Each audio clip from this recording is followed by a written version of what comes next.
What are teraflops? Well, for starters, teraflops aren't a specific physical thing inside the hardware. You're not going to be able to crack open a PS5, point at the motherboard, and be able to count all 10.28 teraflops. Rather, teraflops are a unit of measurement for GPUs, the graphics card. By using this mathematical measurement of the hardware, you can determine its theoretical performance. As the name suggests, teraflops represents 1 trillion flops. Okay, so what's a flop then? Flop is shorthand for floating point operations per second. Using a mathematical equation, you can find out how many floating point numbers the processor can solve in a second. Quick tangent for those of you curious, a floating point number is a number that contains a decimal point that can float around, allowing for a wider range of values and is used in computing. So, because computing hardware can vary in how it's designed, flops act as a universal unit of measurement. In the year 2020, a single flop is basically nothing, which is why we have terms like kiloflops, megaflops, gigaflops,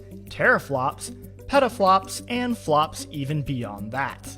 Going back to teraflops, the first computer to ever achieve that number was Intel's ASCI Red supercomputer in 1997. That thing took up a whopping 1,600 square feet. The fact that one of our new gaming consoles has 12 times that many teraflops while only taking up less than 1 square foot of space in my small San Francisco apartment is super impressive to say the least, and a sign of how much computer technology has come in the last 2 decades. But do higher teraflops equate to more powerful gaming hardware?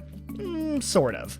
Yes, higher flops does mean the GPU has faster computing power, but there are other factors that can affect performance. The amount of video memory in the GPU is another major factor, as modern games need lots of data, and if you don't have enough, it can act as a bottleneck. Computers and consoles are also made up of more than just a GPU. The CPU, storage speed, power supply, and thermal setup are all major components that affect the overall experience. In a live stream deep diving into the PlayStation 5's architecture, PlayStation's Mark Cerny demonstrated the idea that focusing on just teraflops can be misleading. To paraphrase, he showed how a GPU with 36 compute units running at 1 GHz ends up outputting the same teraflops rating as the same GPU with 48 compute units running at 0.75 GHz. This means that a teraflop benchmark may be a nice starting point for performance measurement, but it doesn't tell the whole story, and there are a lot of factors that can affect it.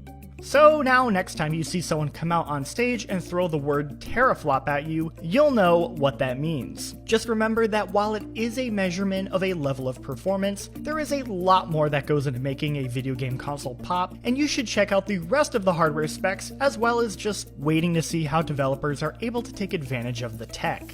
Hopefully you found this video informative, and if you like quick little breakdowns like this, check out my other video explaining HDMI 2.1 and what it means for next-gen consoles. Thanks for watching.